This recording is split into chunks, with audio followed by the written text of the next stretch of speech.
This is the Gore Club Podcast with Steve Vessel, Derek Sturgeon, and Deathmetal Dave.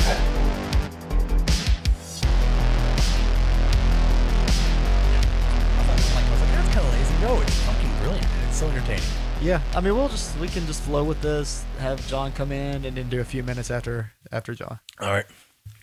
That sounds good. Yeah. What time is it now? It's probably like 10:05 by now.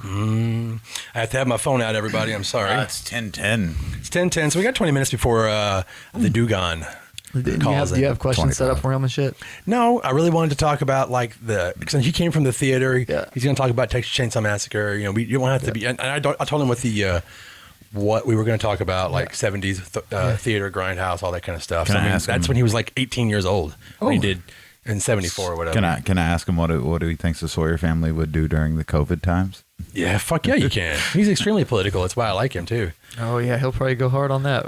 Good, because most of these movies, that's what's going on. You know, you come out of fucking Vietnam, and now that all these people who didn't have a voice now have a voice to talk about it, and they got to see that shit on normal television. All right. It was awful. Normal television. We're probably already. We are recording. live, actually. We're recording. Yeah. We're talking our game plan before, so we weren't really having a lead Before in we or actually something. don't do it like the show. We're just like, hey guys, here we are. Hi. Looks like Paddle pigs, soft paws. Welcome to the Gore Club Podcast, everybody. I'm Steve. I'm Deathmetal Dave. I'm Derek. Derek. And tonight's special guest will be calling in about 20 minutes is John Dugan from the Texas Chainsaw Massacre. Woohoo! He's actually an old friend of ours, and he's got a lot of insight during the 70s. He was in his teens when he did the Texas Chainsaw Massacre, but we're going to be talking a lot about the entire genre during that decade. And so these are going to be kind of long episodes, and I can't wait to dig in because there's so much to talk about. There's a lot. I'm looking at your board. As you know, if you've listened to us before, he has this big white board full of movies. I probably haven't seen like 70% of these because I'm 33, but but there's a lot of good shit on there, and I can have these two old fucks guide me through it too. So that'll be fun. Well, yeah, I mean, I've got everything from Amicus to Hammer to Dan Curtis. Like, I have like titles for each area. It's like I got Dan Curtis rules TV, then the rise of horror TV movies. You know, the Hammer films were like spewing out like crazy during this decade, but they were really dying. And the Roger Corman. Then you've got like, where were they showing Hammer films in the 70s? where? Yeah, where could you watch a Hammer film? Pretty much at your local drive-in, maybe at Yeah. that time. Grindhouse films, Like Grandma's they were- house. yeah, but then you could see it like, you know, at the Chinese theater, they would do double bills.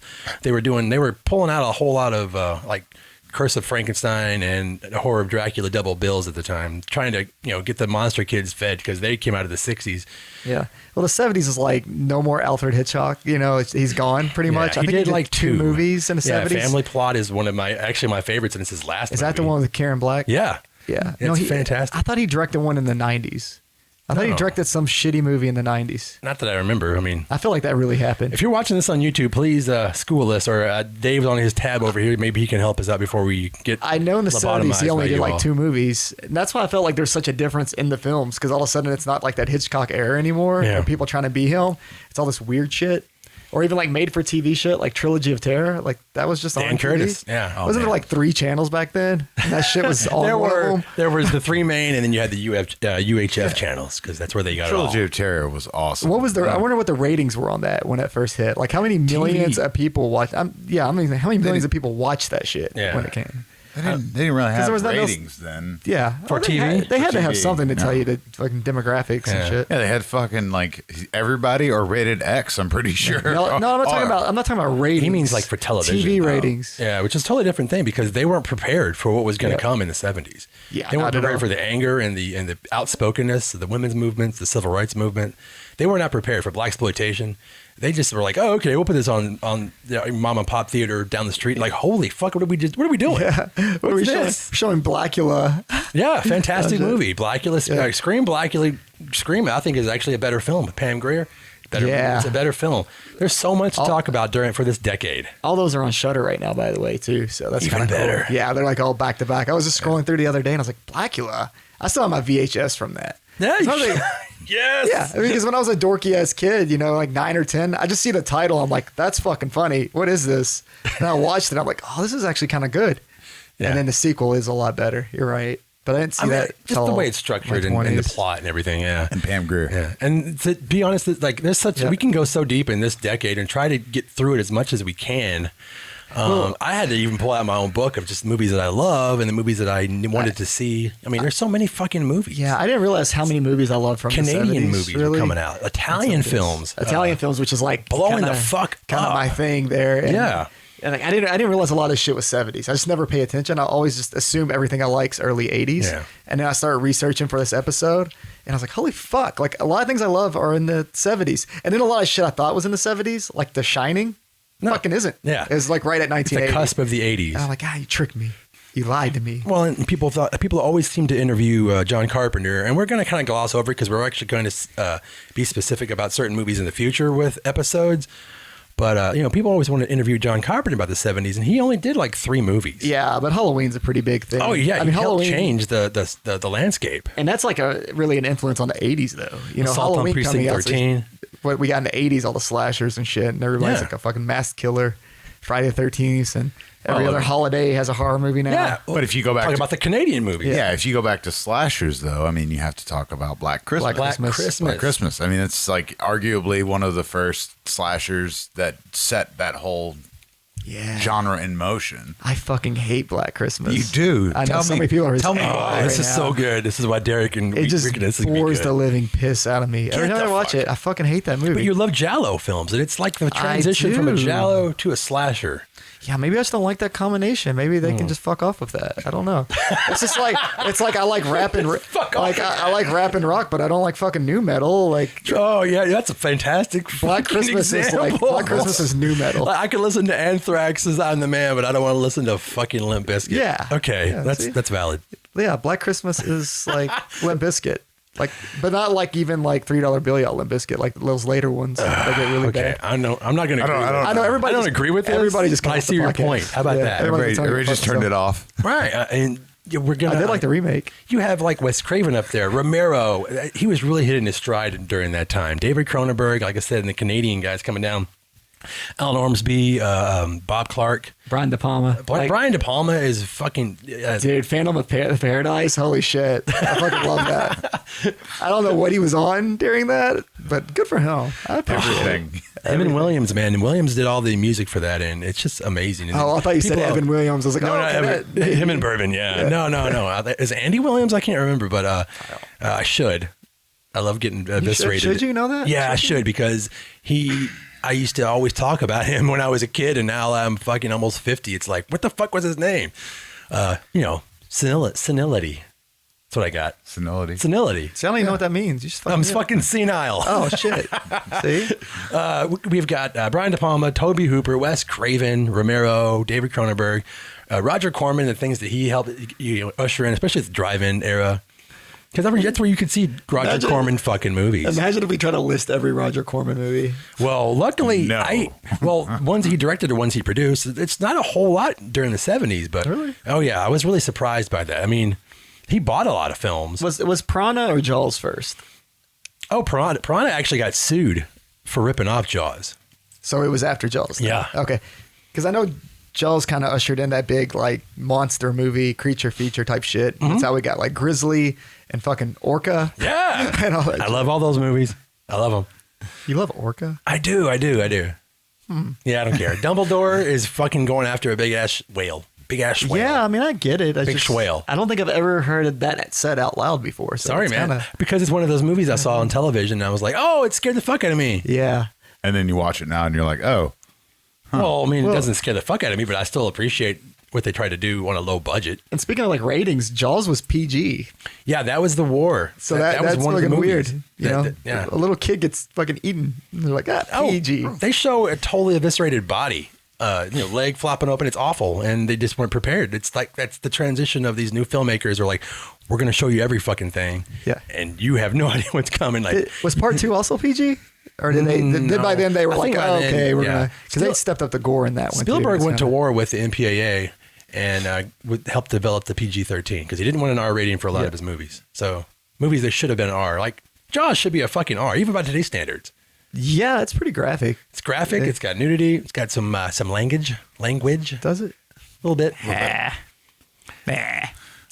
We can't talk about like 70s horror without like we've got to talk about some of the obvious ones. And one that I'm going to bring up, is The Exorcist, because The Exorcist, arguably, it was made for a lot less money than it actually made in gross, and it sort of made Hollywood realize, like, hey, you can make money off these films. Yeah. So you got a lot more money behind them from the studios, and you were talking about... You can make money off of scandals and bullshit stories on studio stories. Absolutely. I have a few of like the Christian gossip scare rags movies from back then, like that came out after Exorcist hit. I have a few of those like Dirt Sheet or like Inquirer type magazines and shit, where they're like, so-and-so killed themselves after seeing Exorcist, or girls actually possessed after seeing Exorcist. There's a lot of fun stories in there. It's all bullshit, but it's funny. I have an old comic book that's called The Tomb of Dracula, and they're reviewing The Exorcist and Nosferatu. I don't know why they're actually doing The Exorcist for so long, because Nosferatu didn't come out until like 79, I think. But they like did a deep dive on The Exorcist and like the religious scare that made that movie even more popular. Yeah. Even though it's technically a good movie, because the good guys win and the bad guys lose. I feel like the church probably fucking loves that movie secretly. I would think so. It's a pro-church movie. It's like church versus science. I bet attendance went through the fucking roof. I've got a story about this. For people that don't know, my mother was a nun at one point in her life. I didn't know that, David. I've known you most of my life. I didn't know that either. She was a nun at one point in her life. And I remember when I was younger, this movie Exorcist, I'm like, yo, I want to see this. I want to see this so bad. And she was like, well, we can watch it. And this is weird because my mother did not let me watch horror films. She's like, we can watch it, but just so you know, this is real. The devil will get you, and the devil will possess you.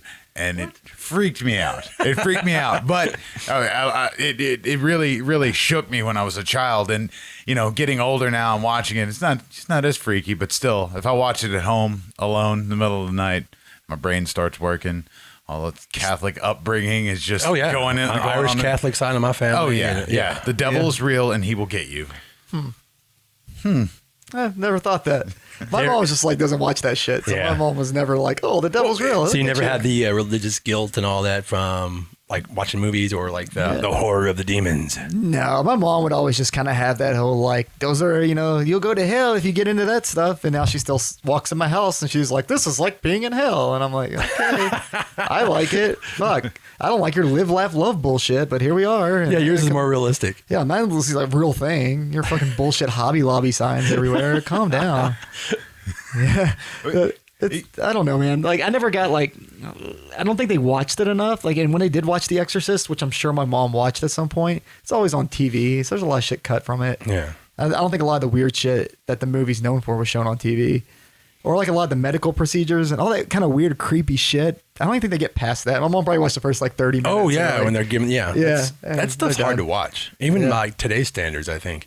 But if we want to talk about like landmark horror films of the 70s, I would definitely go with like Amicus, Hammer, and then how Dan Curtis basically took over the television market for horror movies on television. It was people weren't ready for that. That's all so fucking weird to me. Like looking at that list, and I've seen most of those actually without realizing that some of them were like TV. I knew Trilogy of Terror, but the rest of them like Night Stalker, Night Strangler, all that shit. I'm like, people were just sitting around like waiting for fucking whatever that Tonight Show dude's name is. Johnny Carson. Come on, I want to watch the fucking Night Strangler first. Well, yeah, and there were usually I wasn't alive events for this, so you guys. I was old enough to see the Salem's Lot, and I saw the Night Stalker on television, but I didn't see them live. They were like re-airs. I feel like Salem's Lot was coming on TV for 20 straight years, though. That still took. Yeah. But I mean, you talk about that like Burnt Offerings, Dark Shadows. Oh yeah, that came out of the 60s, and he just took that and he's like, I'm going to make a fucking TV movie out of this. Yeah. And it's awesome. And then all of a sudden your grandma's watching her stories about vampires. Yeah, that's weird, right? That's how like not to jump into the 90s at all, but like I remember everybody I know watching Tales from the Crypt and shit. I thought that was such a weird thing that my grandma would talk about. Like you wouldn't be okay with this if this was a movie. Yeah. But because it's like the reruns were showing on like NBC and shit, all of a sudden you're like, gotta watch my shows, gotta watch my channels. And Amicus, that's what we're talking about. Tales from the Crypt, Vault of Horror, 72, 73. A lot of people think of those as like Hammer films, and they're not. Amicus was like their biggest rival. I did think those were Hammer films. And like, it's totally understandable. It's the same vibe. It's an English company, a studio. The way they're shot, they actually stole a lot of the same actors. some of the same directors and writers. I mean, it was a big deal. Like we just showed the Beast Must Die on our public access Public domain. Public access. Public access. Yeah. Does public access still exist? God, I hope so. Can we get on public I access? hope there's little kids out there on their iPhones making public access TV shows. Yeah, The Beast Must Die was fun because like it was a werewolf break. The werewolf infamous break. werewolf break. Yeah. Figure this out. It's a mystery. It's also a horror film, but it's a mystery. It might be the guy with the hairy hands. It might be. Yeah, I've never seen that one. It's really weird. I don't know. The 70s have a lot of movies that I feel like were like pop culture like type things that like Carrie. Everybody's seen fucking Carrie, Jaws, Halloween.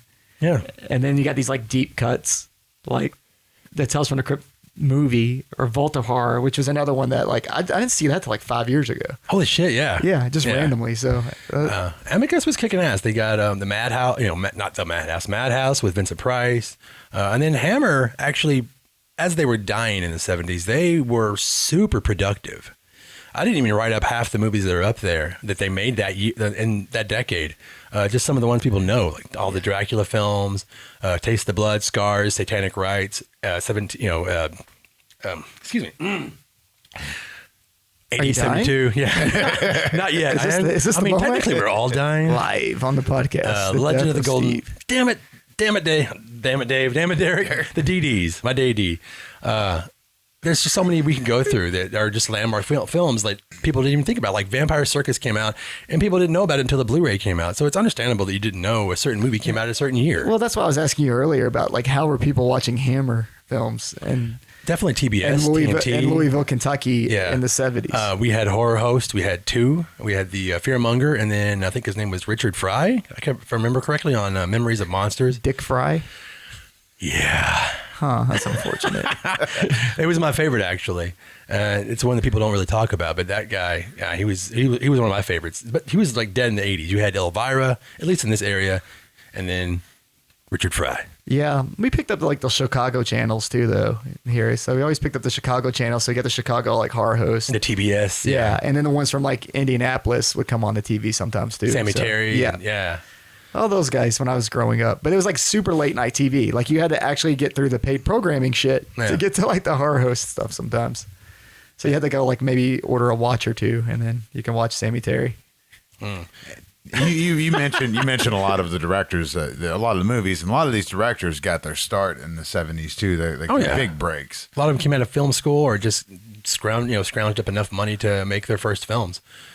Wes Craven, Tobe Hooper. I mean, I've got a lot up there, but there are so many more that we don't even have time to dig into who just really shined in the 70s, and then the 80s, they kind of got sucked into the studio system because I guess maybe that's where they wanted to go the whole time. Yeah. Even Martin Scorsese, you could say Taxi Driver. I've got that up there. 76. I mean, that's a fucking landmark movie for just the violence, what it's trying to say, the political aspect, everything about it. It's not necessarily like a horror movie, but it is like violent as shit. It's actually more uncomfortable than most like horror films that I've seen. So, and that's a whole other like, weird genre. Think about it. Like there's movies that we always connect to that aren't really horror films as splatter films, like say Machete. It's not a horror film, but you're going to go to every horror convention and see Machete stuff.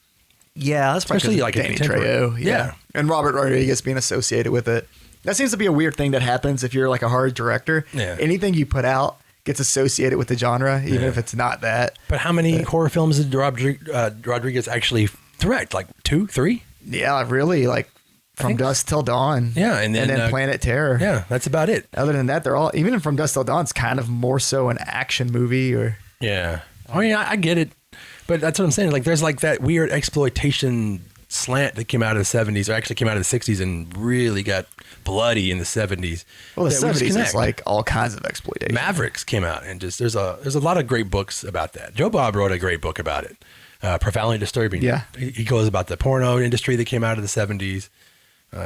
That's still going strong. Yeah, it is, but it made it mainstream. You could go to a real theater, not just a grindhouse theater, and see Deep Throat, and like celebrities were going to the movie premiere. Why would you do that? Because it became sexy. It became not just haha sex, but like cocaine, disco, and porn. 100 people and just have a boner. Yeah. Why? Why not? People didn't have cell phones then. That's really weird. You could go to a theater and not just and you can go in like in a mink coat instead of a raincoat. I don't like this. I would be like totally uncomfortable. Like I was a kid, I would hate when I would get like morning wood at school, and then that fucking national anthem would come on. Oh, you gotta stand up. And you have to and I always forgot my books. So like I started remembering them because that's what protect my dick. You know, stand up, put the book right in front of my dick there. Everybody knew Derek. Yeah. But I want to be in the drive-in, like fucking sitting there, and I'm like, oh man, I want some popcorn. I forget I have a boner, and I just walk up and like poke somebody or something. Right. That's weird. Oh my God. I'm not okay with that situation. I didn't even like watching porn with my friends back then. You know, like everybody like, hey, look what I found on LimeWire, and I'm like a fucking virus, but they have LimeWire. LimeWire. There's like boobs here. And I'm like, okay, I don't want to watch it with you. I guess it's better than finding porn in the woods. Which, if you're reminding Steve age, you probably remember finding porn in the woods. Oh yeah. We dumpster diving, and then you have a awesome stack in your clubhouse. I just dug through people's parents' bedrooms. I was that kid, and they always had like if you found it, it was like these like phone book style covers, you know. For porn. I'm like, man, they made it really like embarrassing for you to buy porn. They're like, let's put it in a cereal box. Well, they had porn parodies were a bit hilarious when I was a kid. There was one that like it was it was Burt Reynolds and Dolly Parton, a porn parody. Yeah, but it was not a video. It was a magazine I found. Like those two doing very it? strange. Oh yeah. No. Okay, that's good though. I would watch that. We should probably get away from this. I'm sorry that we got sidetracked. Talking about porn in the 70s and exploitation, it kind of all connects. Yeah, I mean, 70s is like really where like the whole trash film craze like really starts. It got embraced. Yeah, drive-ins were blowing up in the 60s, especially. Everything that I love about like the 80s came from like all this bullshit that started in the 70s, but we just took it way more seriously back then. Yeah, 80s did it like all the same shit, but made it slapstick and added like bad metal to it. You're not going to have Nazi exploitation in the 80s. By that time, they were already trying to clean it up. It was, Republican-owned, Ronald Reagan. That's not going to happen in my theater. But in the 70s, you're going to have Elsa everywhere. Yeah, Elsa and every damn werewolf. We got Surf Nazis Must Die. Yeah, but that's only a video store for the most part. Yeah, but if video existed in the 70s, how many of these would have came out in the movies? Yeah. True. Definitely not the porn shit you were talking about. No. People were like, fuck that, dude. I'm sick of having a boner next to all my friends. Trying to eat these Raisinets. Now, would you be going with your friends? Is that I would imagine. Who goes to the movies alone? Well, that's even creepier. Like 100 people that all came alone. They're not going to come alone. But that's why it's community. One of the things they had to do because of the drive-in is they had to make even more crazy movies be available because people were sitting at home. You could sit at home and watch Gargoyles or what's another one? Like Salem's Lot, Satan's School for Girls, Duel, which is Spielberg's basically he remade that for Jaws. I also love that you put Elvis 79 on there, by the way. I had to because nobody fucking talks about that movie. That's the Kurt Russell one. John Carpenter's Elvis, and it's not horror. It's not even connected, but it's connected through John Carpenter and Kurt fucking awesome. And it was on TV, like just a random made for TV movie. I love that fucking movie. I do too. I don't think I've ever seen that. Man, it's so weird. He talks to his dead brother like it's a shadow. It's weird. Not the whole movie, but it's really, really weird. Like it's weirder than any other like Elvis fucking movie I've seen. Yeah. But yeah, it's a weird one. I was shocked that you had that on there because I've talked to a bunch of like diehard Elvis fans about it. I'm like, yeah, remember when Kurt Russell was Elvis? They're like, what are you talking about? That's not real. Yes. Yeah, it is. It was in the 70s. John Carpenter was, I guess, bored after Halloween. He was trying to branch out. Yeah, but that was like right after Halloween, right? Yeah, let's see. Elvis came out in 79, yeah. So yeah. Yeah, 1 year later. It's like 78 and then Elvis happened. Yeah. He's just filming Halloween. He's just like, I really want to fucking make an Elvis movie right now. But like a lot of directors, especially it doesn't matter really what decade is that they start out in say low budget horror or whatever, and then they have aspirations to get bigger.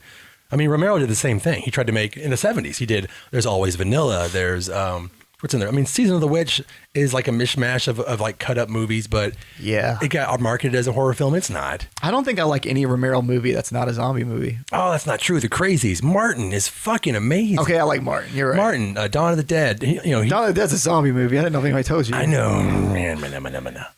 I was just rambling about some of my favorite 70s Romero films.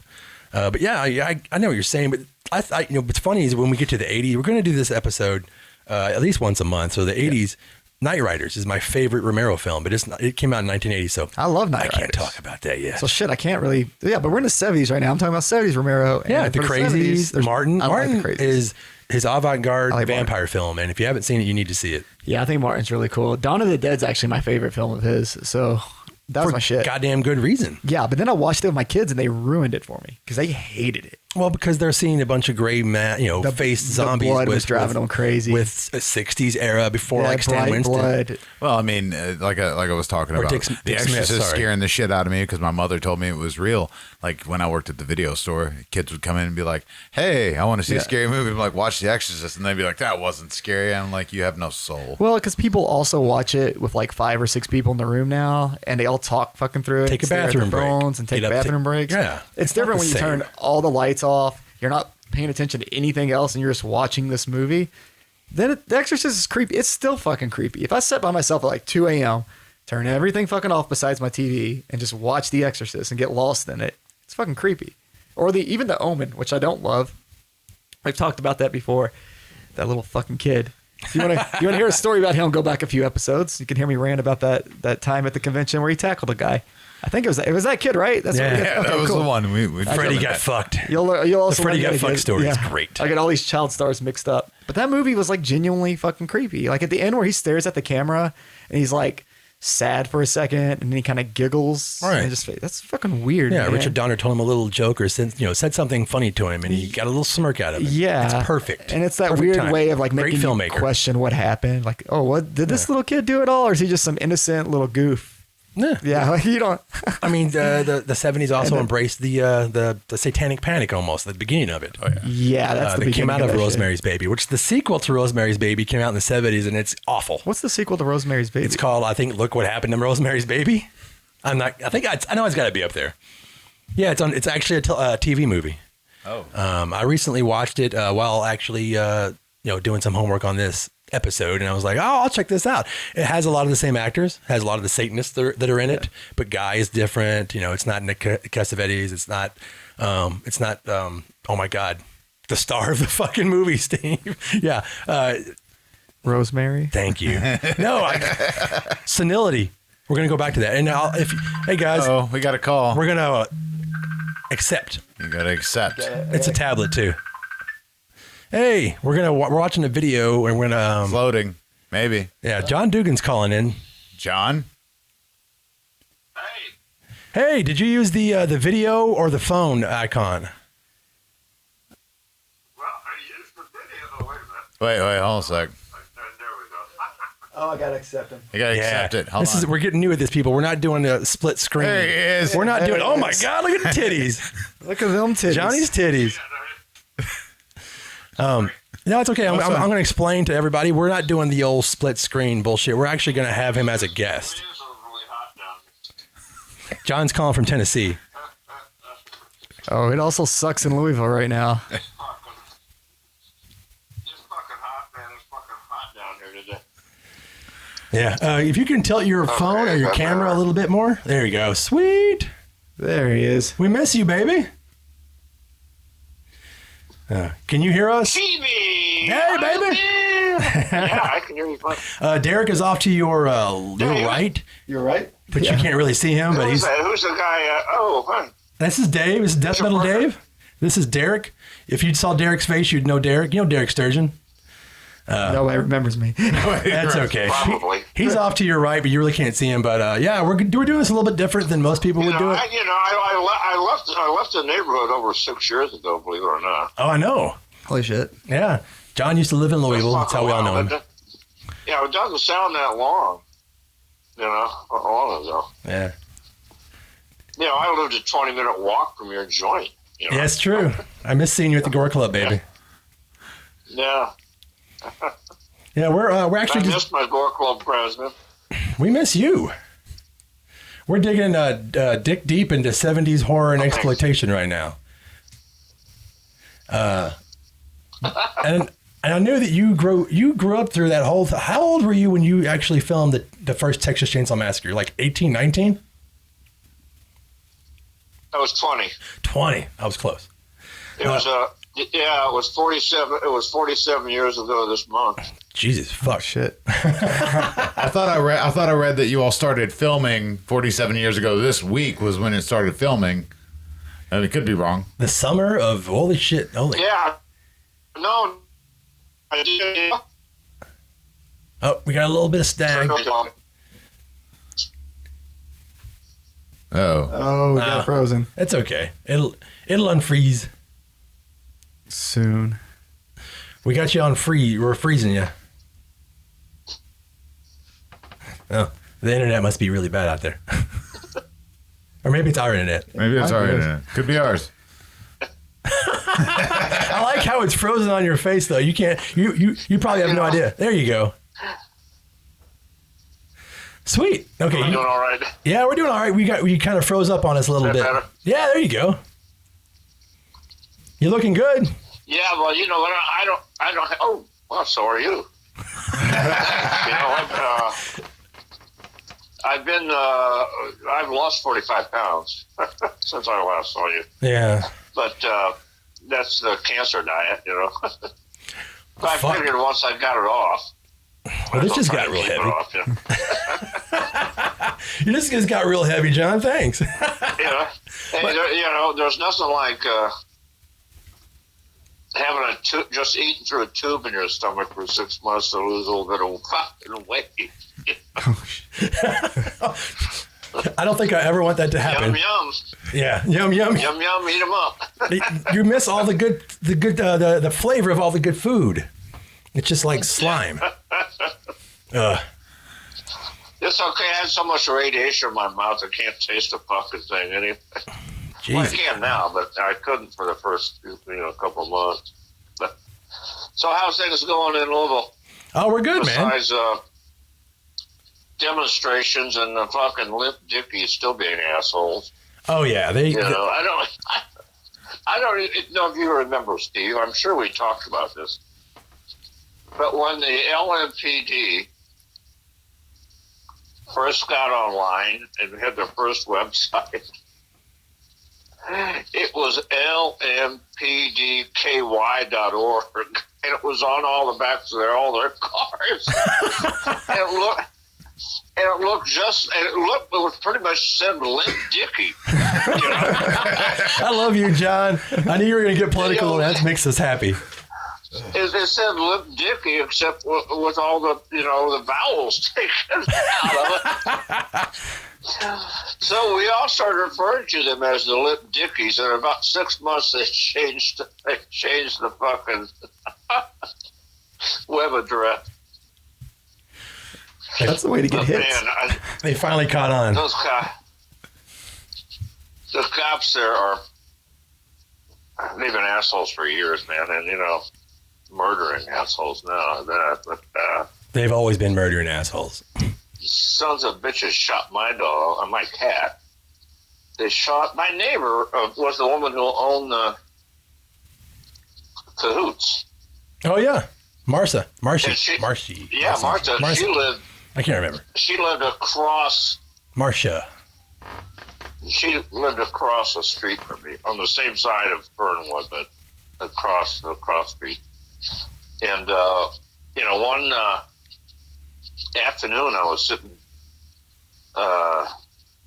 in my living room, and I had the front door up, and I heard a gunshot, and I ran out on the porch, and this fucking cop had just shot her fucking dog. She had 2 Rottweilers, and he was standing outside of her fence, and he shot through to her backyard. The dog had already, somebody reported the dog was running loose, and the police showed up, and the dog ran back in his backyard. All the son of a bitch had to do was reach up and close the gate. But he shot that dog twice, through the gate and into her backyard. And he was still standing there in a shooter's stance with his gun smoking when it came out. And then, about 4 months later, I had a knock on my door, and it was a neighbor saying, "Don't you own that little orange and white cat?" I said, "Yeah, Lucky. What's the matter?" He just he got hit by a car, and the cops just shot him. And I went out there. It was the same fucking cop. God, the same cop, and my cat was fucking brains blown out in the street, and disgusting, eyeball hanging out and everything. My fucking little Lucky, It wasn't so lucky that day, but Oh man. Yeah, but so he said, "Sir, I had to do it. He was dying. He was in such pain. He was in excruciating pain. I just put him down." Jesus. I was like, "Okay, it's all right." No one got a box. And I tossed the can to the cat in, but took him to the backyard to bury him. And I found out about a month later from another neighbor down there who had seen the whole thing. He said, "That cat just had a busted leg.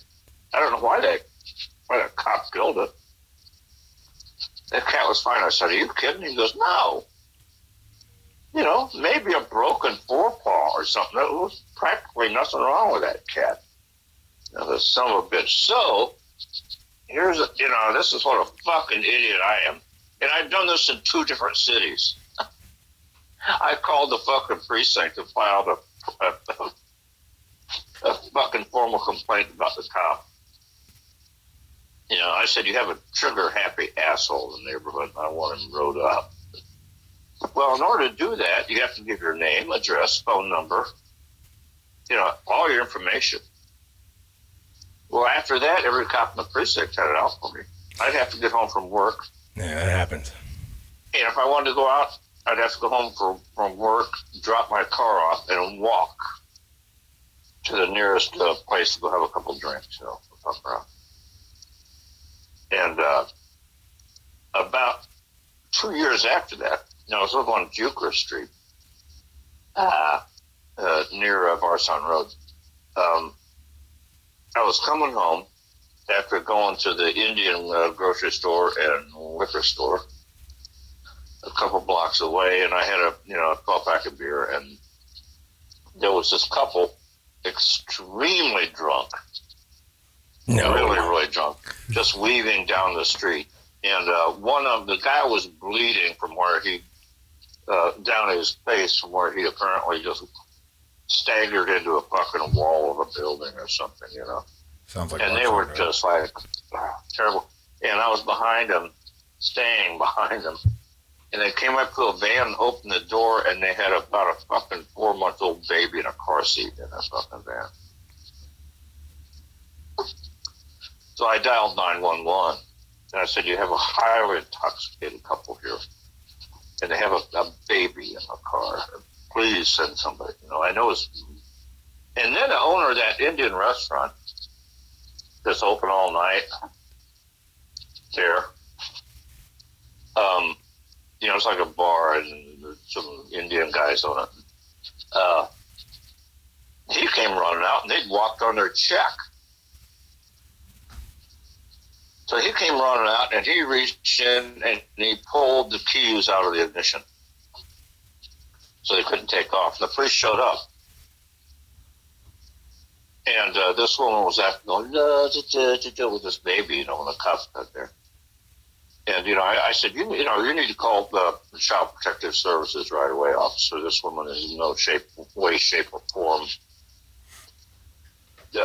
incapable of being a mother. And something has to be done. And he goes, "Well, we know our job." I said, "Really? No, call, CPS." And he grabbed me by my fucking shirt, and it was the same cop that shot my cat and shot Martha's dog. Was it Margaret or Martha? Marcia. I Martha. think. He shot Martha's I stopped dog. going there years ago. The same fucking cop. And he picked me up by the front of my shirt and threw me up against the wall and said, "One more word, motherfucker. One more word." I didn't say anything. And then his partner came over. They were playing good cop, bad cop. And he goes, "Yeah, you probably should." He goes, "What's your plan, sir?" And I said, "I think if you're going to stone me, I'm just going to walk home." He goes, "That's a good idea."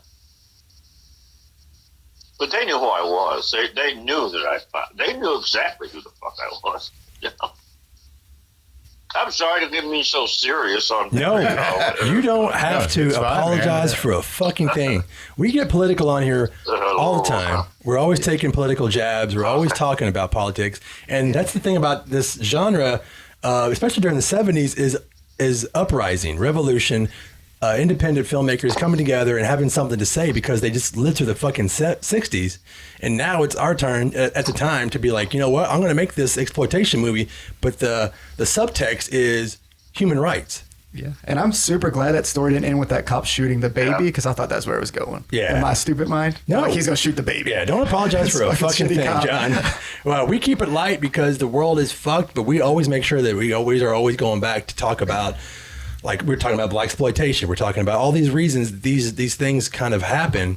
And it's not, you know, it's organic, but it's an issue worldwide, and especially here in America when it comes to police brutality, Black Lives Matter. I mean, this has been going on forever, and to people act like it's like a new thing. They're not paying attention. So don't apologize for a fucking thing. You can talk about that as much as you want, and we're always going to try to bring like some levity to the subjects just to keep it going. But no, man, we're here to talk about the filmmakers and the actors, the writers who have something to say, especially during the 70s. So it's perfect. Yeah. And you grew up in the theater at the time, right? Yes, I started in the theater, well, in high school back in the 60s, late 60s. But Yeah. We're going to have to turn it up a little bit. I moved to Chicago, went to theater school at the Art Institute of Chicago. I started in 1971, and I was there until 1974. And,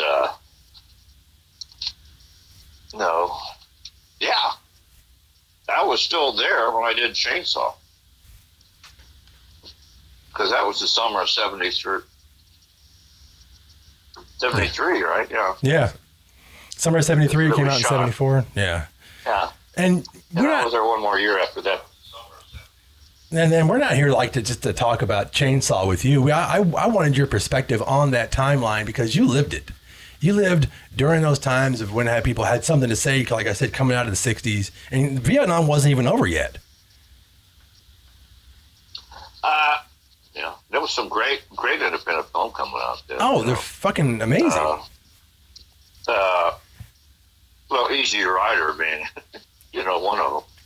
But, yeah, Dennis Hopper, kicking ass. But there was a lot of counterculture films, and then Robert Altman was doing some really neat things, and but the problem then, which we really don't have now, but this is the opposite has become a problem now. But it was really expensive to make that film back then. Chainsaw or Easy Rider? Really expensive. Oh yeah. Film is expensive. Film stock is expensive, and lab costs are expensive.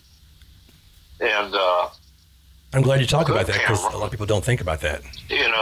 A really good camera, you can't, nobody owns one. They cost too much. You have to rent it and absorb that cost, Now or should I say Daniel Pearl. Danny Pearl. Cinematographer. He was like the head. He was finishing up his degree in the film department at University of Texas in Austin, and he had keys to the to all the shit because he was like a professor's assistant kind of guy, And it was summer, and he just went in there and grabbed the fucking camera.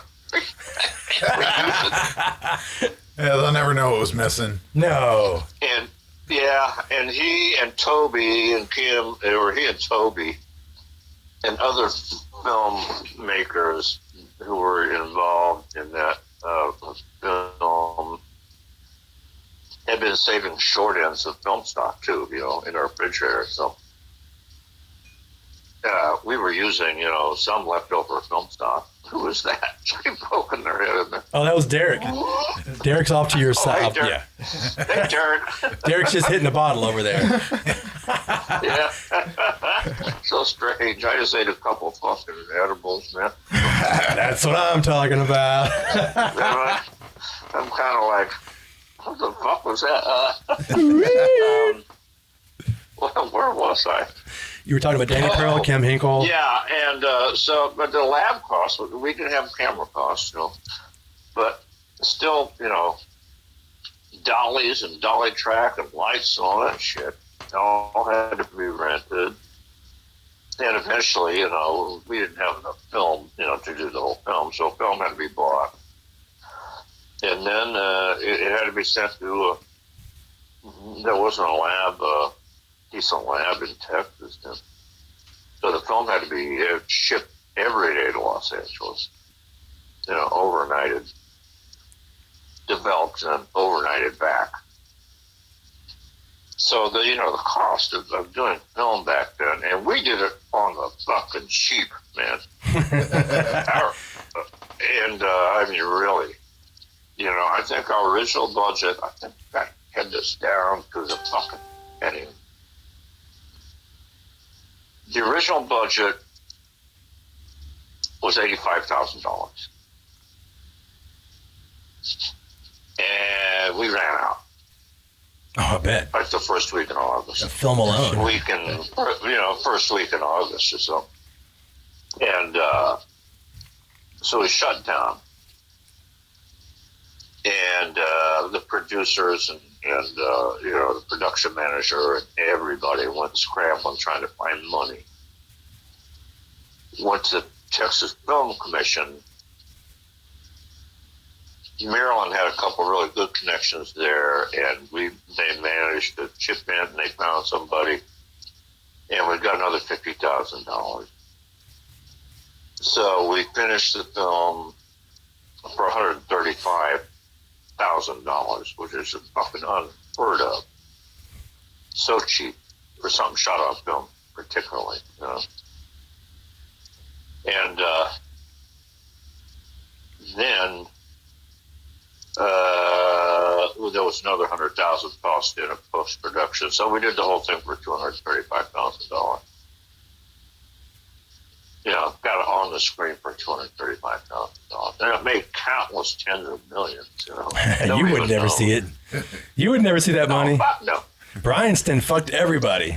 I didn't get paid for a year. I got paid almost exactly. It was more than a year later. It was after the film. I got paid out of first money. I didn't want a percentage because I thought, there never would be a percentage. Yeah. Everyone else did. I thought they were.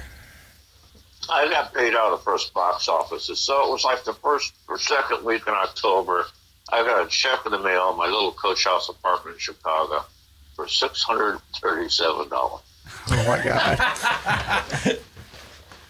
And that's all I ever made on it. Which is fine, but I'm still making money on it. So over the years, making personal appearances and selling autographs, I've made it.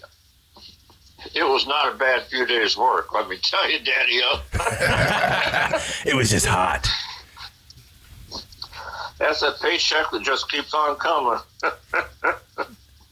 Yeah, well, I've met Gunnar many times and actually had personal conversations, and obviously you know him, but like to listen to him tell the stories about waiting for the back end, like you said, you didn't want a percentage, but some of those actors and people in the crew were waiting for those points to come in, and they just didn't know they were ever going to come. And that fucking sucks. That's some Hollywood accounting. No, that's some mafia accounting.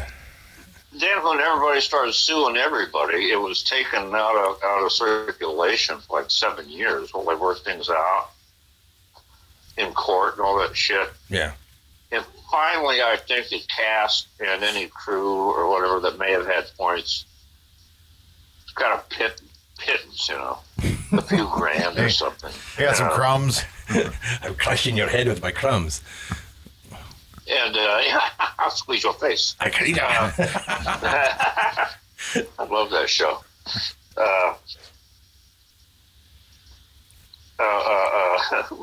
What were you talking about? You can talk about anything you want, baby. But man, those gummies just whacked me upside the head. Okay. Let's talk about.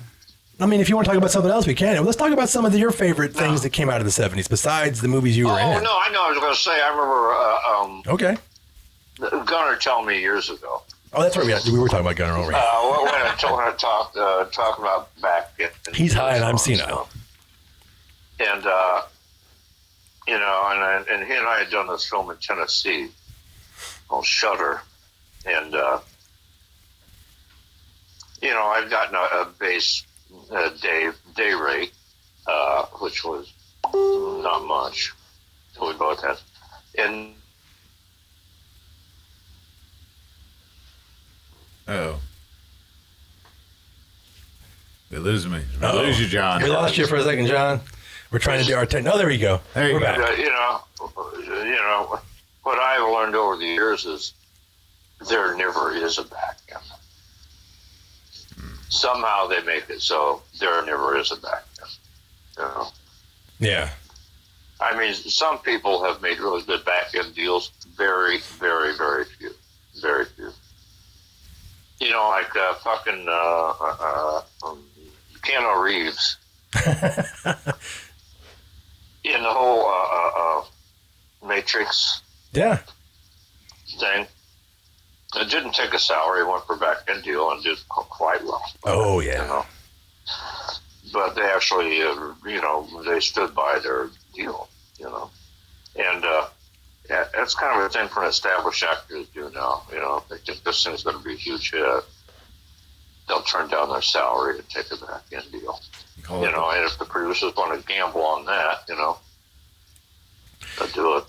It's harder to fuck people over in this day and age because we all will talk about it on social media. Like, if somebody were to fuck you over at a convention, you're on there the next day saying these motherfuckers didn't even pay me, or I wasn't even booked. Like, so it's a little bit harder nowadays. Can't do shit anymore, man. There goes my kidnapping. You can't fuck anybody over anymore. Yeah, there goes my kidnapping business. You know. Oh shit.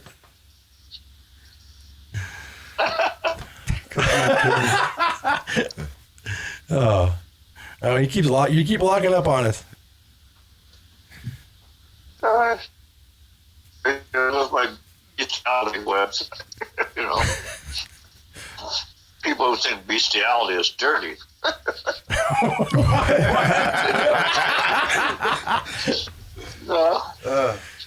It's better. You know, when I did. I don't know if you've seen it. The film I did with Tom Holland and Dick Miller as the writer. Tom Holland directed, and Mike Madsen played the cop, and fucking Tatum O'Neal was in it. You say Mike Nesmith? Maureen Mike Maureen Madsen. McCormick. Maureen McCormick. Oh, yeah. Maureen McCormick from the Brady Bunch was in it. But anyway. The last one I remember was the hospital, and that was brutal. Rock, paper, scissors. I don't know if you've seen it. No, we I have. play a total fucking. Oh man, you guys! I kick ass in this film. I play a pedophile, a fucking perverted uncle who essentially. I'm all in flashback because it goes back to this guy's childhood. The guy's a psychosexual serial killer, you know. And he keeps flashing back to his uncle that sexually abused him both psychologically and sexually as a child. You know?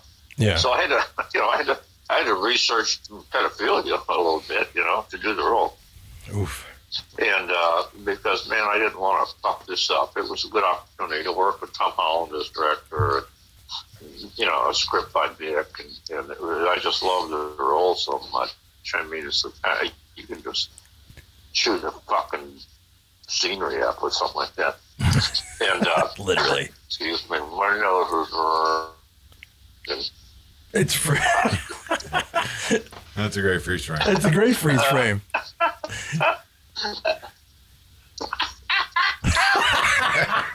John Dugan, I love it. Anyway, so, you know, I had to do some research. Research, yeah. And I'm in our office here at the house, you know, and I'm watching, and I'm sitting at my desk watching an interview with a pedophile in England. Yeah. Oh man. Who was trying to get who was in prison, but he's campaigning to the age of consent dropped down to 8 years old or something like that. What the fuck? You know, or 5 years, some shit. No, 1 year difference. Yeah. Jesus. And so Stacey comes into something. She looked for the. I said, no, I've been watching interviews with pedophiles. And I've been watching interviews with pedophiles. She goes, John, what search criteria did you type into? Oh, yeah. FBI watch list automatic. That's what. What if like somebody didn't know you did and they stumble across your history? You know, I just typed in how to, you know, how can I be, you know. He's moving around so fast with his camera. It's like, Did you say you typed in, how can I be a pedophile? how can I be a pedophile?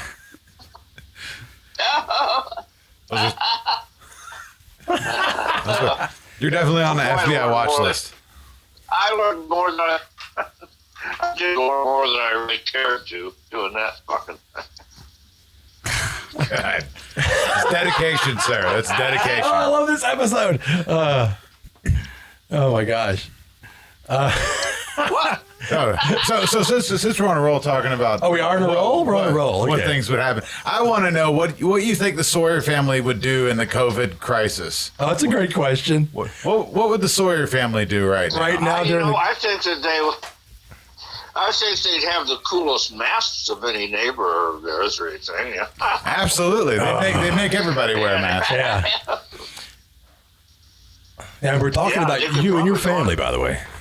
They could probably go into the, you know, make all money on the side going into the mask business, selling masks, you know. You'll be on Etsy. You're going to have Etsy masks. Go to my No, website. I've never, no, what, isn't Etsy like Amazon or something? No, well, it's like if you and I made craft masks and then we put them on the internet, Etsy is an easy way to distribute them and sell them and spill shit everywhere. Yeah, it's Yeah. like arts and crafts Yeah, Amazon. They'd be on Etsy. Yeah, you have Etsy And masks by the well, Sawyers. The thing is, they were pretty isolated anyways, so they probably would just go on. I love this Tron music. It's awesome. They probably wouldn't even know about it. And Oh, yeah. I don't know. I think I should have. Derek is thinking, that's a good point. Would they even be sophisticated enough to know about the internet? The Sawyers? I don't know. They would have gotten with it. You think so? One of their victims would help them out with the knowing, like, hey, this is my laptop. Let me show you how it works so don't kill me. No, I can't pick. Oh, we cut out again. Yeah, it's all right. Do you know? You know? I don't know if you've read anything about some nonverbal autistic children. Yeah. You know, have never spoken to their parents or anything. They found if they give them like a laptop computer, they will start. They really take to it, and they'll start communicating through the computer. You know. That's awesome. You know, they learn how to type, how to spell and how to type, and they start communicating with their parents that way. So, who knows? Maybe Leatherface would. Holy shit. All Leatherface needed was a speak and spell, and he would have been fine. He had one in part 3. Yeah. I can't picture them calling an internet service provider. I Set wasn't some really shit a up. long. That's a good one. I kind of went a long way with that, didn't I? I don't think it's hilarious. I don't give a fuck. But Leatherface did have a speak and spell in part 3. I'll be overthinking everything for the next fucking 3 hours. That's great. I love it. That's a great question, Dave. Oh shit! With this, I just think of that technology changing everything. Like Leatherface is suddenly a sweetheart. Leatherface is suddenly a sweetheart because of the internet. Nah, some troll would piss him off, and he'd go cut him up. Yeah, and they would keep you alive by how? Like biotechnology. Biotech. I don't know. Like a robo arm grandpa. Yeah, they would keep Grandpa alive like he's an animatronic. That's possible. What if they get one of those like speaking of technology, one of those like digital freezers that have all sorts of weird different shit you can do with it to keep all the meat in. It's a great thought. Just to keep all the meat in there. Oh my God, I love it. Is there such a thing? Is there such a thing, or I just make that up in my head? I don't know. I mean, there probably is. I mean, there's a digital everything else. There has to There's be. got to be, yeah. Good point there. I have no idea. If you just made it up, you should be writing this shit down, John. I cannot wait to watch this episode. I'm so sorry, man. It's just, Don't be sorry. This is fucking great. You should do gummy bears every time we interview you. I busted a fucking rib about a week and a half Oh, ago. no. Man. So I've just been eating fucking gummies like I'm mad. Well, glass half full. Oh, shit. Oh, that's okay, man. I need to do edibles next time we do this, too. I think everybody should all the time. The world would be a better I place. think we should. We should all just be stoned all the time. It'd be so great. We chill the fuck out, yeah. Chill the fuck out, everybody. Yeah. Yeah. Except, like I wouldn't want people like in the license branch to be stoned when I'm trying to renew my license right now. No, yeah, they might. They're already slow enough there. We don't need to slow them down. Oh, yeah. Fuck, I can't even get into those places right now. You can just do it online, right? I don't know. I got to renew my license this week anyways. Thanks, guys. Oh, shit. Yeah. Well, what do you want to jump into? Oh, shit. Let's talk about something, John. Let's talk about something. Yeah? I think my truck needs plate. Your truck needs plates? What do you want to talk about? I don't know. What do you want to talk about? Let's well, we were talking about I'll tell you. I'll tell you what, Chibi. yeah. I'm gonna run out of juice. I'm gonna run out of juice on this phone. Okay. I didn't know we'd be this long. Oh man, I knew we were gonna have some fun with you. I know it. I did I did an hour and a half with Mike Wilkerson. Wilkie. That works. I did like an hour and a half with Wilkie on his show just earlier, and I forgot to plug back in. Okay. You want to call a wrap on you on your call? Yeah, and we'll do it again. Oh yeah, we will. We'll do it again. Yeah, we can't wait to have you back. We'll all take gummies next time. Yeah, we'll do gummies together next time. We'll all be fucking high and drunk. I would not feel so all alone. All alone. Everybody must get stoned. Oh my God, I love you, John. All right, baby, we'll call it a day then. All I right. love you guys. Take it easy, Please man. give all my friends in the Gore Club a big hug. I will. Okay. We will. Tell them I miss them. We will, man. And I miss the Sunday meetings and just hanging out. Oh, thanks. And hanging out and drinking far too much and having nonsense conversations about nothing. That's what we're good at. We are good about talking about nothing. Love you, baby. Yeah. Okay, love you. See you, dude. We'll see ya. All right. Derek's gonna hit the button. Sweet. All right, everybody. Technical difficulties aside, that was awesome. That was a fun interview. Yeah. Yeah. It got real heavy, and then it got like right where I was hoping it would go. I feel like we missed part of a joke. Oh, I think Well, we missed about two or three jokes there with the cutout. Where he and his beautiful wife are is in Tennessee, and I forgot what part. But I know they're kind of far out, if I remember correctly. And so anytime he was moving his phone, he would lose his signal. Yeah, that's understandable. And this is our first time doing the call in, and this is pretty funny. kind of enjoyed it. It was a fun interview. Once it started going, man, he deep dived into like his career and then the pedophile shit. Oh my God. Yeah. Having to think about that. Having to research a role. We've all been in movies and bit parts or full parts, but like, I don't think I've ever had to Google how to be a pedophile. Yeah. I've never not those exact words, but I have had to go down like rabbit holes for shit for just research purposes. Yeah. And I'm always like, man, if I die tonight and they get my laptop and look at my search history and they're like, oh, he was fucked up. this is all he looked at for an entire day. And I'm like, no, guys, that's wasn't my thing. I was researching my role. Yeah. Good excuse. I like it that he brought up so many things that we were already talking about, cops and why this decade took off, especially in the underground, because you had to.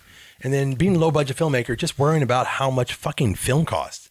That's crazy to me when he told me how much that movie costs in general. Like, I kind of already knew that, but like thinking about like, you could probably make that movie now for like $2,000. Oh yeah. Honestly, like that same movie you can make probably from your fucking cell phone with a few extra things. Yeah. But the crew and the people involved make that but they so were awesome. special. No, that movie, it's one of my favorite horror movies of all time, man. And yeah. It's still like, besides fucking Franklin, like I love that movie. Holy shit. Where do we go from here? Holy crap. That was great. Oh, what's everybody's? We all got really quiet. We just let him talk. We're like, wow, this is getting really fucking heavy. And then he pulls out some good ones at the end. What's your favorite movie from the 70s? I absolutely can't do that. If you had to pick, you got to pick one. Okay, how about one that you remember the most? Or no, it's not my favorite. The one that impacted me the most as a kid. Jesus, that's tough because there's so many genres, subgenres. I mean, we haven't even talked about the musicals that exploded in the 70s, like Rocky Horror Picture Show. Oh wow, yeah. We talked about Phantom of the Paradise and this Kiss Phantom of the Park, by the way, is a TV movie that I totally forgot it was until I did some deep dickin' diving. Shut up. You know what? Helter Skelter freaked me out as a kid. Made for television movie, and introduced me to Steve Railsback, who I love, and his overacting scenery chewing. That one got me. One of Derek's favorites, Salem's Lot. Shit, fuck off. It's true. That movie affected me in ways that it just, that's good. Yeah. It fucked me up. But there's just too many. There's so many, like, especially when I saw them. Because some of those I saw in the 90s. I didn't even know, like Derek was talking about, like, I didn't know certain movies were made. Halloween is so obvious, and it's so tough to get past the ones that are really obvious to the ones that really affected me. Yeah, but it's hard not to go with an obvious one because it's one like when you've watched the most or like a go-to. Like for me, it's probably Clockwork Orange. Like, right. I feel like I've probably watched that more than I have almost any other movie. Whether it was like my stoner years, right, or just like, hey, you want to watch something kind of fucked up and has like a meaning to it all and shit. Like, you just got a track record for showing people fucked up movies. That's how you find your friends. Yeah, it's kind of my thing. That's how like I test people and shit though. Like I always show them like the most, not even the like that's not the most fucked up shit I watch by far. Yeah. But I think it's more uncomfortable than a lot of movies that are just like straight exploitation because it is slightly like realistic. Mm-hmm. And I remember the first time I watched Clockwork Orange, I wasn't quite the young age I was for a lot of slashers, but I was still like 13, 14. I remember thinking they were going to be the good guys. Oh. Because the first scene, remember that first time you see them, they interrupt that gang. Or even the anti-heroes. Well, that's the second time you see them, I should say, because they beat up the fucking homeless guy. But in my young mind, I'm like, well, who knows what that was? But then they save that girl. I mean, it looks like they're saving her anyway. So it's awful. And then it all goes like downhill from there. But it also shows you like that whole conformity shit, what they're doing to him in prison and in the all name the testing of and science, shit. In the name of science. Yeah. We're going to reform this guy. And at the end, they don't. God, it's not a fucking happy ending. That last scene's the best though. Oh yeah. When he's laying there in the hospital fantasy. bed, and it flashes to him like partying and being a total douchebag again. Right. He's like, yeah, I've changed. No, yeah. See, for me, I mean, it's not up there, but Alien. Yeah. That's a subgenre that people don't wait. It's a sci-fi horror film. Yeah, but landmark movie. It was Alien was 70. Hold on, it was in the 70s. I know that. I thought it was 78. I could be wrong. Yeah. I think 78, 77. I love that movie, but I like the sequel more. So Aliens. Yeah, I understand that, but I definitely understand that way of looking at it because it's a sequel that's not the same. He just said, fuck it, I'm going to make my version. Yeah, I'll make my version of the same movie, essentially. It was 79. So it was at the 79. End. It's like right there. End of the 70s. But I mean, that movie had a huge impact on me just watching it. And then started the whole like aliens craze back through the 80s. Yeah. And it's still not dead. They're still making movies for that fucking franchise to this day. They're in talks right now. I think Sigourney went from being yes to no.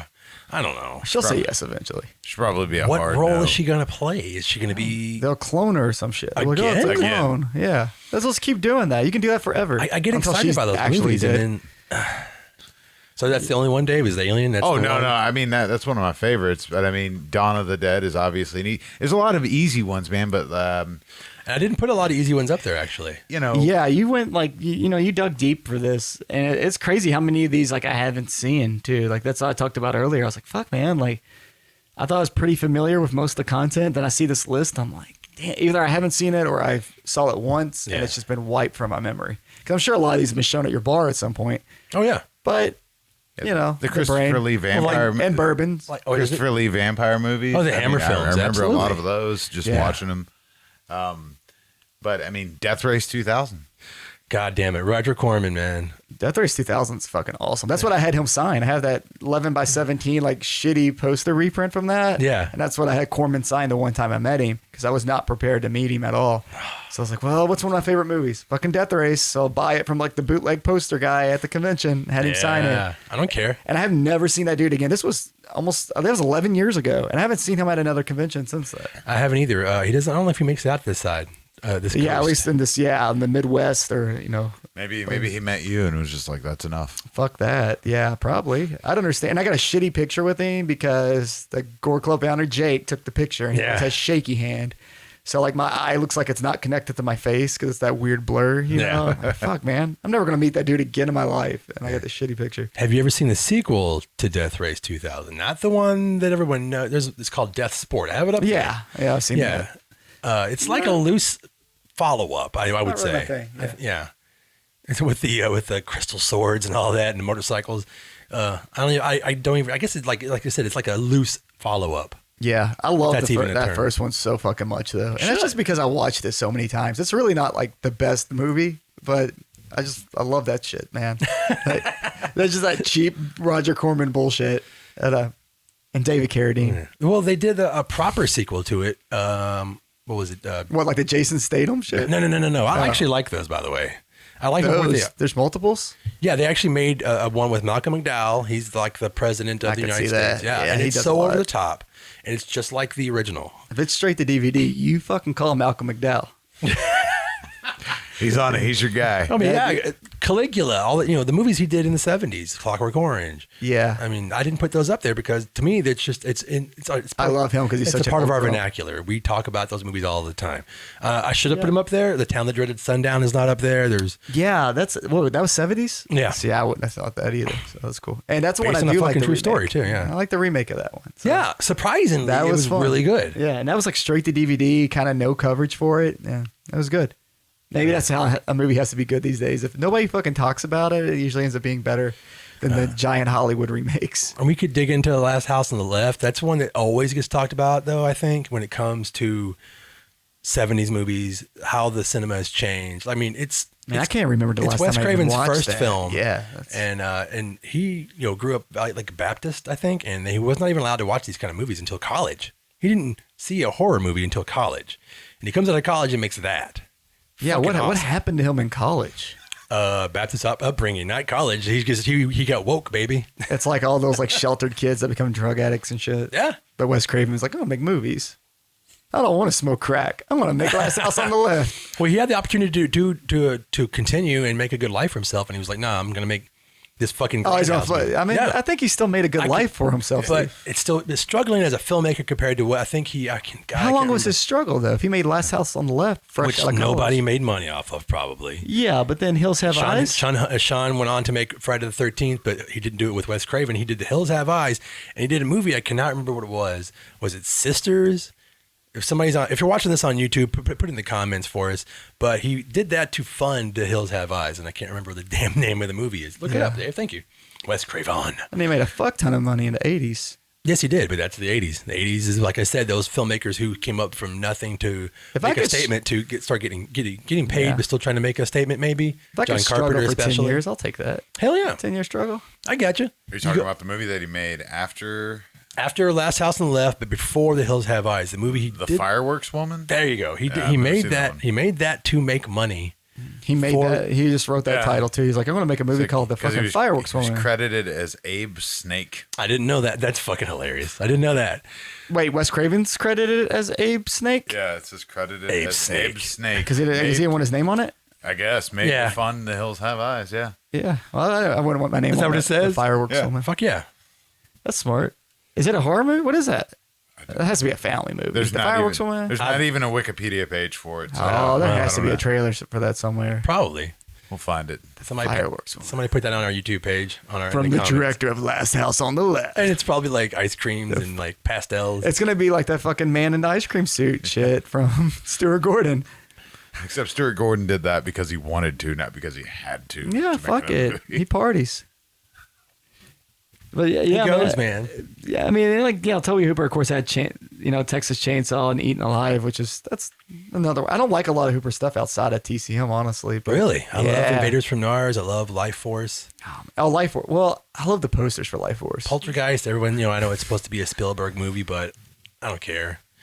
I still love that movie. And Yeah, it's a part of his. If we're giving Hooper Poltergeist, I Yeah. like that. It's good. It's got Coach in it. Didn't he do the remake of the Toolbox Murders? Didn't he do that with Sherry Moon? Yeah, I did Yeah, not he like did. that. Yeah, it was better than I thought it was going to be, mainly because her acting was a lot better. And I mean, she's not even that long, but for that time, don't give me like that, Derek. Derek's give me the stink eye, the Sherry Moon stink eye. Like, fuck you. A lot better. A lot better actor. She acted, okay, her acting was a lot better in that film than what I was, But compared to what, though? well, anything else that came before. Like, oh, it wasn't total House of dog Thousand shit. Yeah, yeah. Oh, man. Like, God damn it. she Derek. still shouldn't be in movies. Hey, I've seen some awful Sure actors. yeah, so have I, but like not at that well, I guess at that level too, but Yeah. not because you're just banging Rob. Sorry. No. That's why she's I'd be there. banging Rob to get me in a movie. Yeah, Fuck I it. guess I would bang Rob Zombie if you'll put me in a movie or two. I don't know. I don't know how much that pays though. I don't feel like it pays a lot. Oh, They seem to have to do a lot of conventions. If Rob Zombie's listening, It seems those dudes that are in his movies do a lot of conventions. It's like a Star Trek person, like the person who dies in the red Yeah, ship. it's a I red shirt. died in episode 1. Yeah. Star Trek. I feel like if you do a Rob Zombie movie, the only guarantee is he's like, well, you can re-up your convention credit. You'll have a new 11 by 17 fucking poster to set on your table to sell. Yeah. There's no other guarantee. Most of the time it doesn't even come out in theaters, straight to DVD now, like half his shit. I Yeah. remember he was going to do The Blob at one point. He was going to remake The Blob. The Blob? Yeah, I'm fine with there that. I mean, What's Kevin I mean, Dillon? it's- people get tagged in all kinds of movies that they never come. It never comes out. What's Kevin Dillon doing? Hit him Guillermo up, put del him in Toro. that shit. Kevin Dillon. Yeah, bring Kevin Dillon back. Bring for the- Kevin for Dillon the Blob back. When we remake. talk about the 80s, that's the Kevin Dillon comes out. Oh, what does it really? Oh, yeah, man. He made a lot of I don't really want interesting to. movies. I don't really want to deep dive on Johnny Drama, but I guess we can. I'm into it. I like that he was willing to spoof himself, on that show. Yeah. We did totally ignore like Argento for the most part, which before I said Clockwork Orange, I was debating between like Suspiria and Deep Red for sure, Man, those, yeah. because those are ones that I saw when I was pretty young, and they kind of stayed with me like fucking forever. Because the first time I saw them, I didn't know what the fuck they were. They just existed. Italian films? Yeah. Oh, yeah. Like saw them like one time, and then 8 years later, like rented them again. And I was like, oh shit, this is the one I saw that had this scene, or that, they're pretty graphic. You know the bad scenes in both of those movies. Oh, yeah. Yeah, I love those films, man. Now I have like all the super duper special editions of them, and I'm a fucking fan of Goblin now, which I would have never got into any of that shit if it wasn't Prog for Argento, rock, man. yeah. I understand I that. would have never cared about any of it. It's like the Fish of horror movie soundtrack. No, it's not that bad. No, but like, No. okay, fuck. I sat through Fish, Pink Floyd of and I know how that is. Wait. some of his, Wait, explain. Okay. yourself. Okay, Dave's well, like, wait, whoa. I'm gonna get made fun of either way here, but I don't give a fuck. So I can't think of the dude's name. The main guy in Fish. What's his name? I don't know his fucking name. I'm not Googling it either. He did this. Fuck that guy. So we always had this festival out here called Bourbon and Beyond. It's just a mixture of all kinds of different bands and shit. I really wanted to see Hall & Oates. Cause Oh, yeah, and the Fish fans are like, but you like Hall & Oates? Yeah, fuck you. You like Fish. But anyway, the only way they were coming on after him, so I was like, fuck, I want a good spot for that. So I'm gonna have to stand in this fucking crowd. And it felt like, you remember the show Arthur that was on PBS? Yep. It felt like the music from that, but like 3 hours long.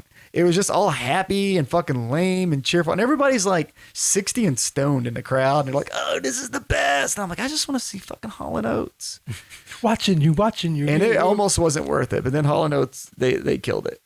Because they kind of like hate each other. So it's fun to watch them on stage. Oh, do they? Yeah, I don't know Oh, how man. deep that The really Battle of the goes. Mullets. But they don't come near each other on stage, dude. It's so fucking awkward. And they have like a giant like end table setting in between them. And they never cross it. What? It's just really awkward and weird.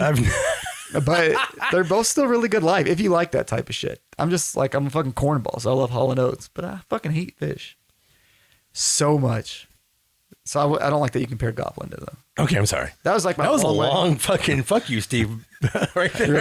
I really don't appreciate that comparison of Goblin and Fish.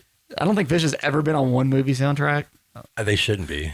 Hope that's. And if you're a Fish, if you know what, if you love Fish, fuck you. Fuck it. No. Well, talking about Italian films, we're definitely going to have. We could do an entire episode on Italian cinema. Period. I think we talked about doing that. We're going to do that for sure. So that's why we're not going to deep dive on. Actually, we haven't deep dived on any of these movies because there's just so many. Definitely, we're definitely going to do an episode of just about Italian films. Yeah, it's hard to do. Suspiria, I mean, Fulci, Deodato. There's so many. Yeah, it's hard to do a deep dive Franco. when there's so much to cover. Jesus, yeah. I mean, you're talking hundreds of movies. Eventually, we're going to go like year by year on some of this shit so we can go a little deeper into the films. Oh, that'd be fun. This is more just covering all the shit that we possibly can in like an hour and a half to 2 hours from the 70s, which is not fucking easy. I thought it would be, but even when I was diving into just mainstream shit, I was like, this is like overwhelming. And like, we haven't even talked about like Carrie, which is Brian De Palma. Yeah. And that's the one that like, I feel like once again, we kind of go back to families watching things. I think like everybody I've ever met's watched Carrie at some point. And I don't know how bullies still exist after that movie. Like, I watched that and I'm like, yep, I'll never fuck with anybody again. They could set you on fire. Yeah. I mean, they killed John Travolta, though, so that's good. That's my favorite part. I can watch that over and over. That fucking car just... Yeah, I'm a William Catt fan. Isn't it fucked up that he's like, I'm going to go do Grease now? Yeah, it's great. It's weird, man. I'm going to be like Saturday Night Fever in Grease. I'm the guy. But only after I play this huge piece of shit in Gary. And it worked all the way. Was he to Welcome Back, Kotter? So. Yeah. Yeah. Somebody saw that Carrie, John Travolta just being a complete ass. And they're like, you know what? He's our new leading man. He's a sexy motherfucker.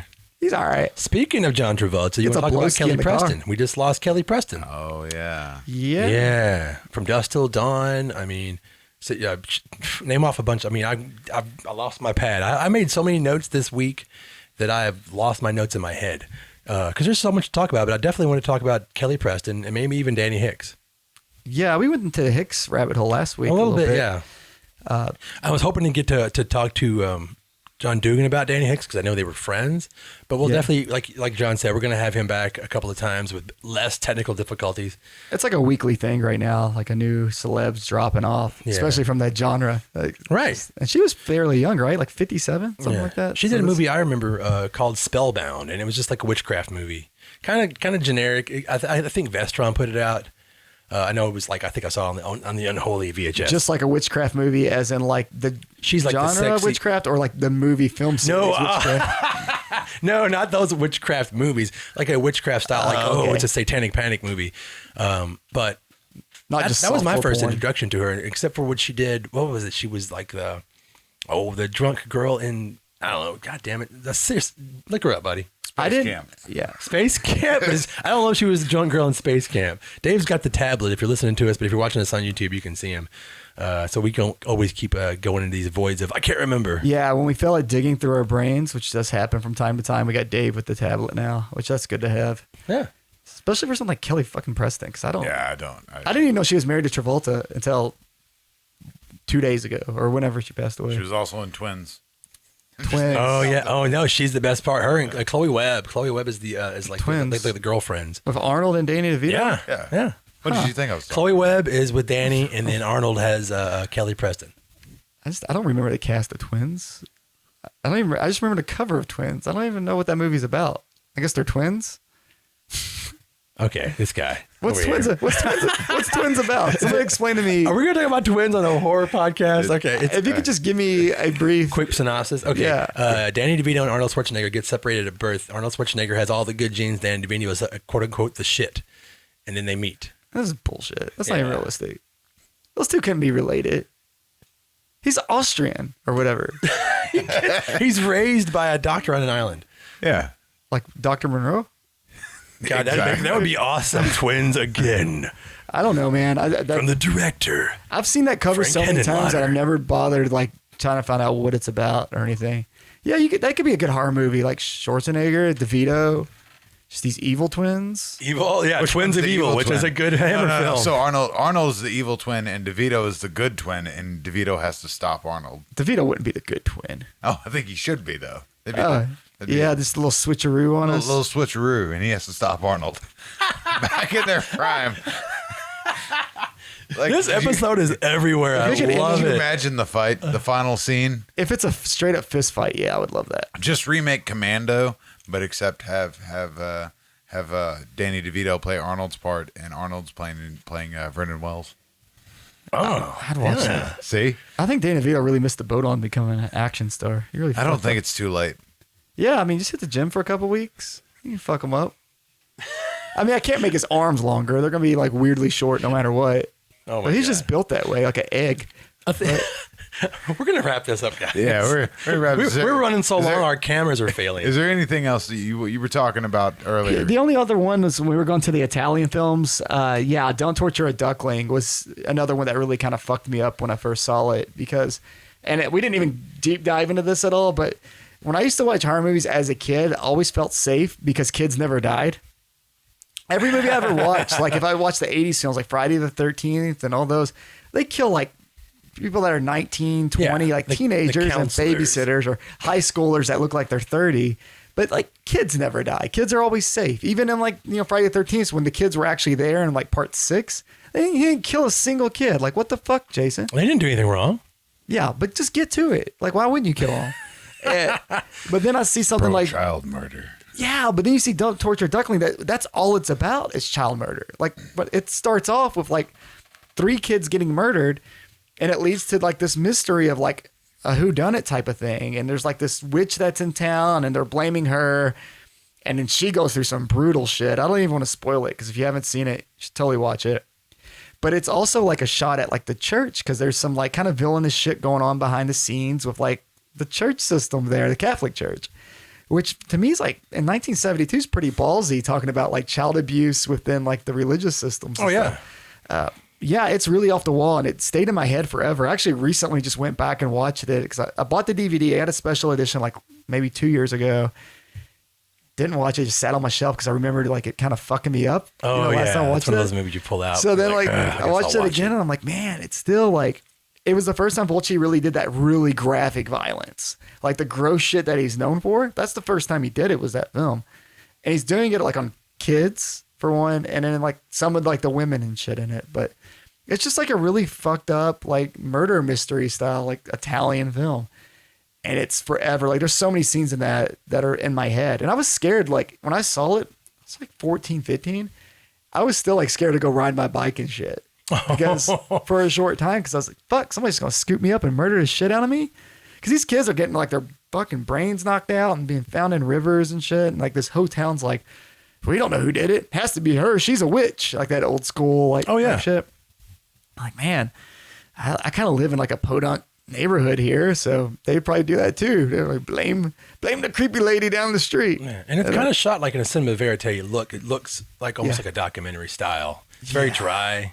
Like the way the filters they use on the cameras. I mean, they knew what they were doing it, and it's very unsettling. It's unsettling, and there's a scene, like, again, I don't really want to spoil the movie or like the twist in it too much, even though it came out fucking 48 years, 48 years ago. 72, I think? 72, yeah. I could be wrong. I can't remember. But there's a scene where like someone goes off a cliff and their face just scrapes on the side of the cliff the entire fucking way down. And it's obviously like a dummy, but it's just so gross looking at it, thinking like, I hope that never happens to me. Like, Well, that's a great effect on when it comes to film. Like watch Jaws and you're afraid to go in a fucking swimming pool which or a also bathtub when it's killed dark. kids, like Right? They like that's Oh yeah, they did. Yeah, the 70s were like, fuck it, we're gonna ruin your childhood. Piranha. Exorcist. Definitely Piranha, even more so. Yeah, they don't leave kids. Like the 70s were just like, fuck kids. It's I can't stop talking about it. Those filmmakers were like, we're going to do it our way. The Hollywood system sucks. Not only are we not going to get funding, we're going to put it out our way. We're going to make it our way. We're going to write it our way, and you're going to deal with it. And they had to deal with it because you had a bunch of fucking movies on besides like The Exorcist, and then finally Jaws. But the Jaws is the end, and they're like, I guess we got to take Late this genre 70s, seriously. Yeah. Yeah. Well, that's a solid note to end on. Kids getting murdered and filmmakers and not taking any more shit. Filmmakers finally saying, fuck it, we're going to do whatever we want, do some renegade filmmaking, and just like talking to John Dugan about how much it costs them to do TCM and shit like that. It's some ballsy stuff. I mean, you can do it now. There's a lot of people out there doing it now, too, if you just take the time to look up these indie filmmakers that you see on the convention scene and shit. They're making stuff that's just as high quality as the shit in the 70s. It's not the best. It's not what you see in Hollywood. But I assure you, the VHS shit you love, it's probably up to par with that at this point. Oh, absolutely. Especially the 70s. Especially the 70s. Yeah, I like some straight dog shit sometimes, and I forget. We love this piece of shit movie. Yeah, sometimes I turn it on. I'm like, this does not need a 4K edition. I can assure you of that. There's no fixing that shit. No. Just include it with bad VCR tracking, and we're fucking set. Yeah. Well, thanks, guys. We're going to go ahead and get out of here. Yeah, thanks for putting up with us. No shit. And we're definitely going to have John Dugan back with better technical prowess. I don't know. Probably not. But we'll try. Less But technical. if you're watching us on YouTube, give us a like, subscribe, and then you can find us on Anchor, Apple, Google, Cast. Comment, call us assholes. Do what you want. Everything. Yeah, it's great. Spotify. Love you guys. Thanks. Bye.